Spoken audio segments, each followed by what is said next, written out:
On a vu plein de techniques pour ne plus avoir besoin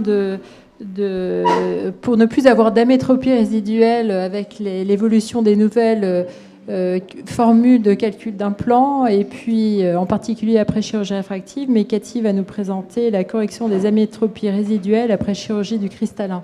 Voilà, quand vous avez tout bien fait, mais que effectivement, il reste quand même un petit quelque chose. On n'arrête pas de le dire. Donc la chirurgie réfractive, maintenant, la chirurgie de la cataracte, elle est devenue réfractive. Et puis, on a des patients qui tolèrent moins bien les amétropies qui peuvent rester, ou bien ils ont été opérés de chirurgie réfractive avant, ils ont vécu 25 ans sans lunettes, et on les opère de la cataracte, et puis ils doivent t'emporter, donc de temps en temps c'est assez mal vécu. Bon, on a suffisamment parlé des causes des erreurs de calcul pour ne pas y revenir, et donc je vais vous proposer des solutions quand effectivement il reste une amétropie résiduelle et que vous voulez la gommer. Donc vous pouvez changer ou modifier la position de l'implant. Donc on parlait justement de la rotation des implants toriques lorsque ça arrive. On a l'implant en piggybacking ou bien la chirurgie réfractive cornéenne et les implants ajustables. Alors, la chirurgie réfractive au laser, donc bien évidemment, il faut avoir accès à des plateformes de laser suffisamment facilement. Alors, ça marche très bien, ça marche aussi bien chez des patients qui ont été opérés de cataracte que chez des patients qui n'ont pas été opérés de cataracte. Il faut bien évidemment faire attention à la surface oculaire, ça on ne le répétera jamais assez. La surface oculaire, c'est primordial dès que vous faites une chirurgie réfractive, parce que vous pouvez altérer le résultat, et puis les patients, les pauvres peuvent être empoisonnés par cette sécheresse oculaire. Donc, vérifier la surface oculaire avant de choisir cette chirurgie au laser. Ça peut être justement l'indication de faire autre chose si les patients ont les yeux secs ou bien s'ils ont des blepharites, etc.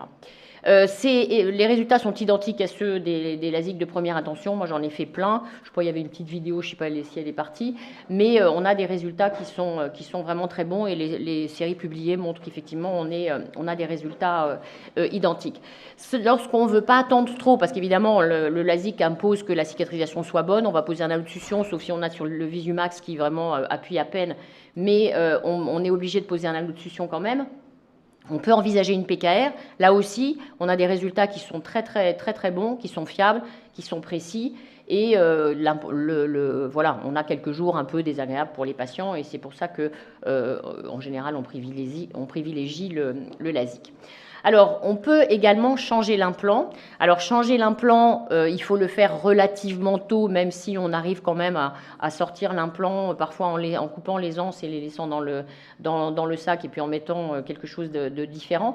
Mais c'est vrai que ce n'est pas toujours facile d'aller retirer un implant, d'autant qu'on attend que ce soit stabilisé, que la réfraction soit stabilisée pour exactement avoir le résultat réfractif, et que de temps en temps, on passe le coche et que ça peut être un petit peu acrobatique.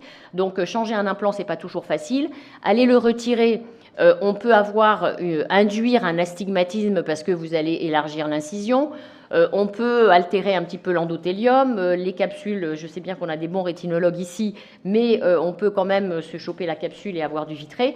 Donc, ce n'est pas toujours facile d'aller changer un implant, même si aujourd'hui, effectivement, on est quand même relativement aidé. On a des instruments qui permettent de le faire. Donc, les risques du changement d'implant, je viens d'en parler. Et c'est pour ça que l'implantation en piggyback, c'est une solution que je trouve, moi, extrêmement séduisante et élégante, et surtout très précise, et qui évite effectivement d'avoir tous ces aléas que je viens de décrire dans les techniques précédentes. Aujourd'hui, ces implants piggyback, ils sont designés pour. Donc, on a tous commencé, enfin les vieux comme moi, on a commencé avec des implants qu'on mettait les uns sur les autres et qui se collaient avec des fibroses, etc. Donc, Jean-Paul, tu vois de quoi je parle. Maintenant, ils sont designés pour. Ça veut dire que la face postérieure, elle est concave, et du coup, l'implant n'est pas collé contre l'implant que vous avez mis dans le sac. Ils sont très grands. Et donc, ils sont adaptés au sulcus. Et c'est vraiment maintenant des chirurgies que je privilégie. Et c'est vrai que à chaque fois que je suis avec des jeunes et qui commencent, vraiment, ils adoptent la technique, parce que je trouve que c'est très bien. D'abord, ça permet d'avoir exactement la réfraction. Le patient, il a telle réfraction. Vous commandez l'implant pour telle réfraction voulue en fonction de la réfraction qu'il a. Donc, ça peut être torique. On peut mettre un implant multifocal aussi, donc piggyback piggyback multifocal dans le sulcus et ça tient, et piggyback multifocal torique éventuellement. Donc voilà, c'est des solutions qui sont... alors, c'est vrai que je privilégie celui du haut, non pas parce que j'ai aucun intérêt financier chez eux, mais c'est parce qu'ils rentrent par 2 mm et que moi je fais mes facos par 2, donc ça m'embête après d'aller ouvrir à 3,2 pour mettre un implant dans le sulcus. Et celui-là rentre par 2. Déjà je suis petite, mais alors si en plus je me mets derrière, ça va pas le faire. L'implant piggyback add-on, il rentre par 2 mm. Alors c'est vrai que j'ai l'habitude de mettre des ICL, et je pense que quand on met des ICL, on est un petit peu plus, c'est le représentant de l'implant qui m'a dit ça, on est un petit peu plus habitué à manipuler ces ailettes qui sont très très fragiles et qu'il faut manipuler avec beaucoup de délicatesse, mais voilà, c'est quand on opère des cataractes, on sait faire ça.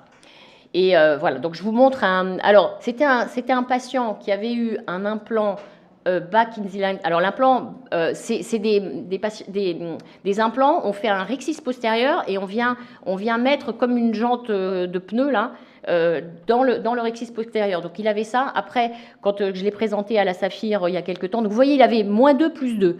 Donc le patient, il n'en pouvait plus de sa différence de réfraction, mais je crois qu'on voit rien en fait. On voit? Ah bon, d'accord.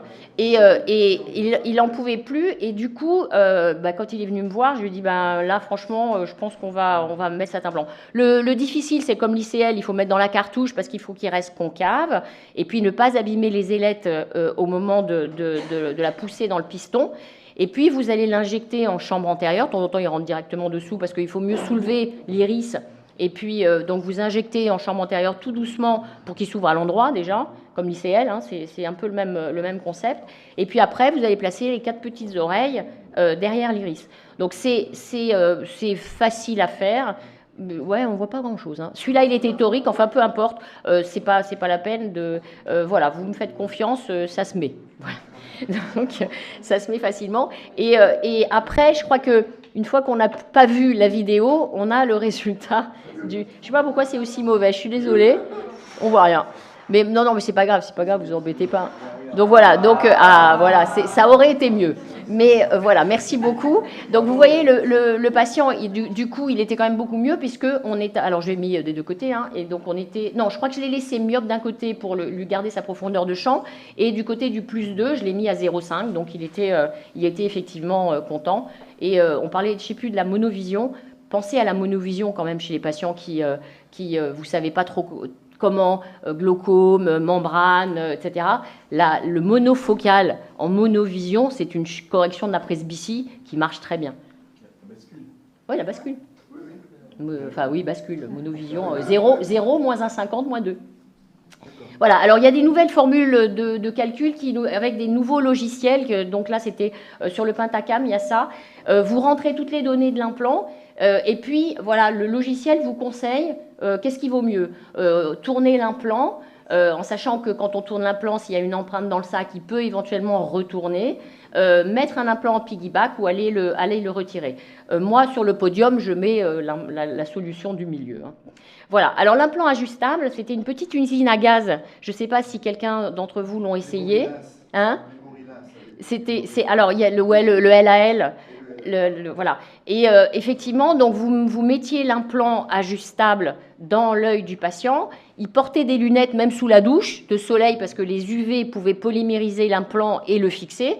Et puis ensuite, vous aviez cette machine que vous faisiez 15 jours après, en fonction, 3 semaines après, en fonction de l'erreur résiduelle. Mais le patient, pendant 15 jours, il fallait qu'il scoltine une paire de lunettes jour et nuit. Et je vous dis, même sous la douche, il ne fallait pas qu'il les quitte. Donc c'était un petit peu compliqué. Et du coup, c'est quelque chose qui peut marcher à plus ou moins 2 dioptries. Et ils l'ont même conçu aussi pour polymériser en rendant le truc multifocal pour corriger la presbytie. Mais je ne sais pas si c'est encore utilisé.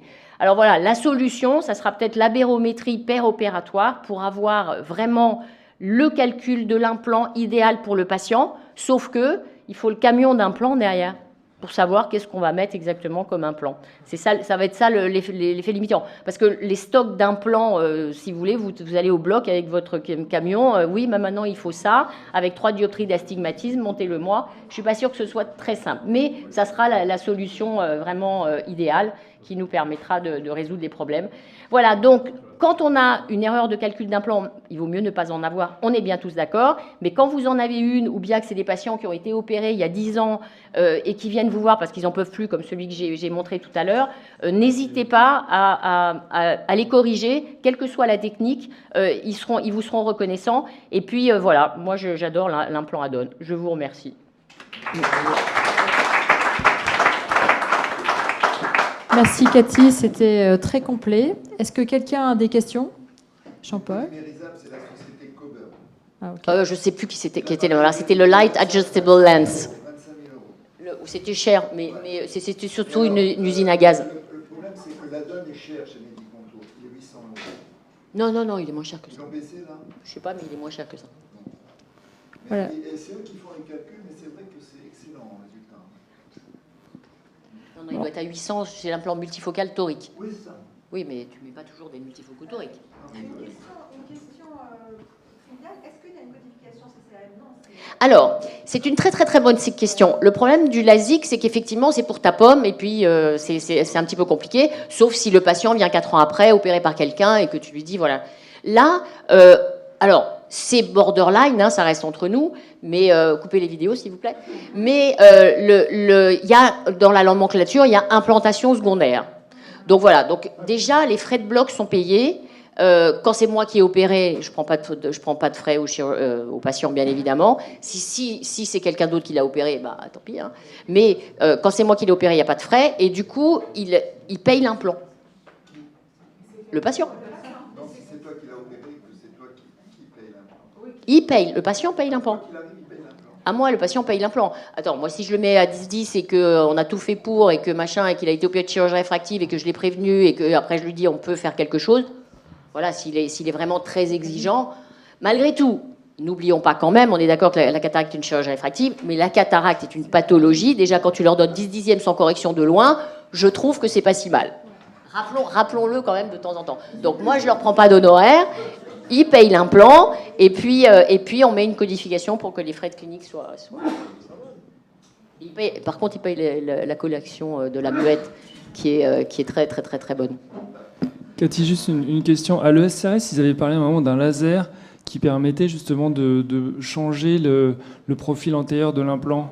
Alors c'est pas ça, c'est autre chose. Non, c'est sur n'importe quel implant. Ah oui, c'est un laser nanoseconde ou je sais pas, c'est une nouvelle génération. C'en est où ça, tu sais? Non, une seule? Non, c'est chez un patient pseudofac. Tu as Oui. des lasers qui sont capables de reshaper la face antérieure de l'implant. C'était en développement il y a 2-3 ans. Je ne sais pas où ça en est. Oui, il refaisait. Alors moi, je pensais que tu mettais déjà une première et tu resurfaçais la deuxième. On peut faire ça sur n'importe quel implant acrylique Alors, hydrophobe, je crois. ouais, enfin, il y a eu des options. Je suis pas sûre qu'il y ait eu beaucoup de suites dans ces trucs-là. En tout cas, les feedbacks, C'est un nanolaser. Oui, c'est le problème. Oui. Cathy, le feedback, il remonte à plus de 20 ans. Je sais bien. C'était un Allemand qui faisait ça. Je me souviens plus de son nom. Oui, mais ils n'étaient pas designés. Non, c'était pas designé. Ben oui, ils n'étaient pas designés. Maintenant, ben c'est pour ça que je parlais de ça, parce qu'ils se collaient et tu avais des fibroses entre les deux optiques. On avance? Pardon. Non, pas celui-là.